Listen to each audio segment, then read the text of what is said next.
E aí galera massa, beleza? Meu nome é João Lopes, sou professor de História aqui do canal Oxumanas e a nossa aula de hoje é sobre absolutismo. Se você tem alguma dúvida sobre esse assunto, se tu nunca entendeu esse assunto, assiste esse vídeo até o final porque eu tenho certeza que eu posso te ajudar. Sem mais conversa, vamos nessa!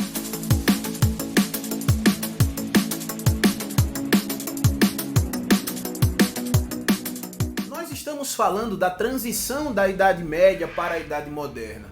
Nós estamos falando do processo de centralização de poder político nas mãos dos reis.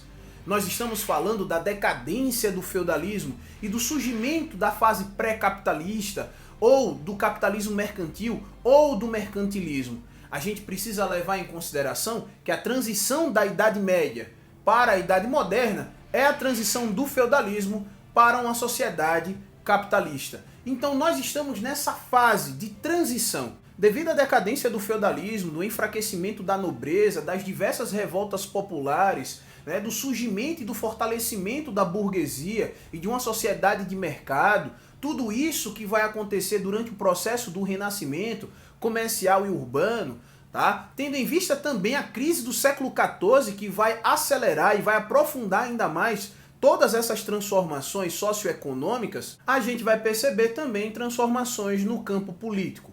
Tudo isso que eu já falei aqui vai contribuir e muito para o processo de centralização política nas mãos dos reis. E isso vai acabar gerando o que nós chamamos de absolutismo. O que seria então o absolutismo? O absolutismo nada mais é do que um regime político que vai estar em vigor na Europa do século XV até meados do século XIX e que os franceses vão chamar de antigo regime. Dentro desse regime político, o rei vai ter poder sobre tudo e sobre todos, dentro de um determinado território. O absolutismo é corriqueiramente chamado de antigo regime porque é um regime político que vem antes do nosso, esse que está em vigor hoje. Então, para que a gente possa entender as principais características do antigo regime, do absolutismo, eu vou desenvolver em alguns momentos pontes entre o nosso regime atual e aquele regime que estava em vigor do século XV, lembrando, até meados do século XIX.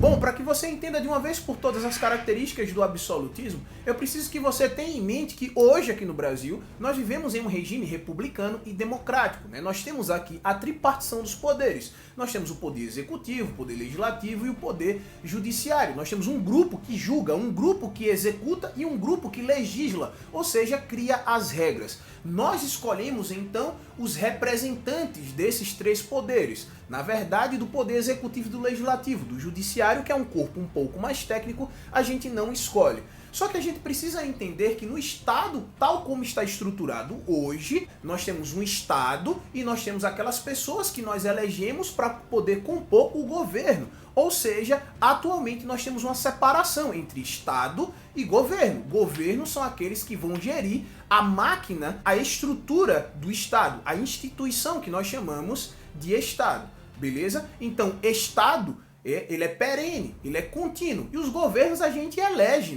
democraticamente, de tempos em tempos. No absolutismo, não. No antigo regime, não. No regime que veio antes desse nosso, não era assim. Estado e governo são absolutamente a mesma coisa. A famosa frase do rei Luís XIV, o Estado sou eu. Ou seja, ele, o rei Luís XIV, que era o governante, era o Estado. Tá? Então é como se ele executasse as leis, ele criasse as leis e ele também julgasse. Ou seja, no absolutismo nós temos os três poderes concentrados na figura do governante. O governante, ele executa, ele legisla e ele julga, e ele ao mesmo tempo é o Estado e é o governo. Ou seja, o rei é absolutamente, olha o termo, absolutamente tudo. Ele controla tudo e controla todos. Ah, professor, mas no absolutismo existiam leis. Sim, leis essas criadas pelo rei. Ou seja, a última palavra era a do rei. É por isso que o nome do nosso assunto é absolutismo, cara. O rei era absoluto. Outra característica do absolutismo é a interpretação de que todo o poder do rei emanava de Deus. Ou seja, a origem divina do trono. E a Igreja Católica vai trabalhar para legitimar esse poder do rei, fazendo com que o poder do rei, além de ser político, além de ser econômico, um poder inquestionável, um poder de origem divina. Quer questionar o rei, quer questionar o absolutismo, quer questionar o regime, você está questionando as próprias ordens, as próprias diretrizes de Deus.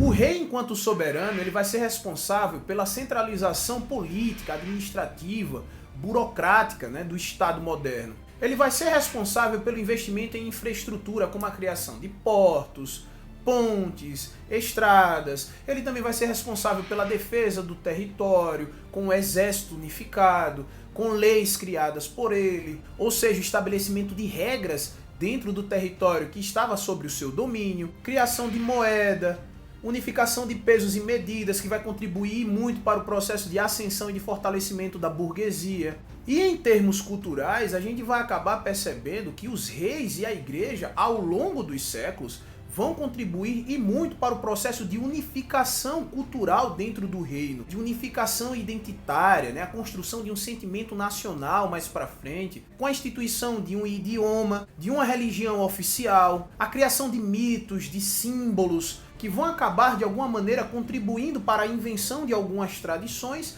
e que mais tarde vai também contribuir para o surgimento de um sentimento nacionalista, um sentimento de identidade nacional.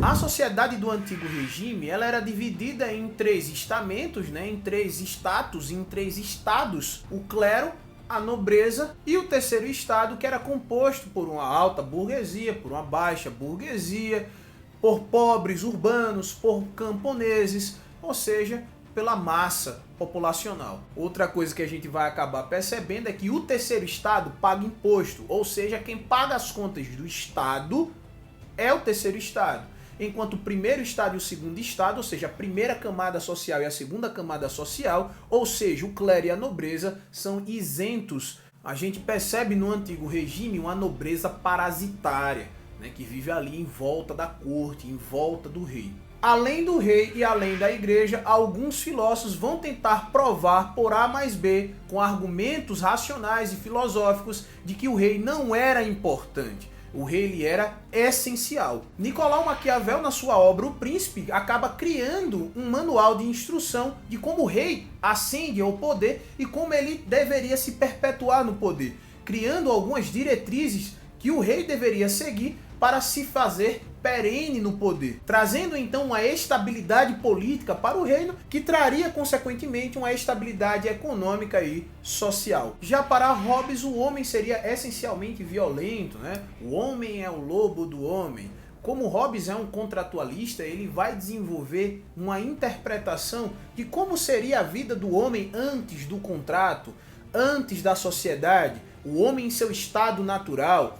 E ele vai chegar à conclusão de que é necessário ter um rei, ter um soberano, que no livro ele chama de o Leviatã, para que este controlasse a todos, tendo o monopólio da violência, para que assim pudesse ser estabelecida a ordem. Já o Bossuet vai ser o famoso filósofo responsável por elaborar a teoria do direito divino dos reis e tentar argumentar de que esse poder do rei emanava de Deus e que por isso esse poder era inquestionável e absoluto. Bom, galera, então é isso. Espero que vocês tenham gostado, espero que vocês tenham curtido, mas principalmente que vocês tenham entendido. Até a próxima aí. Tchau, tchau.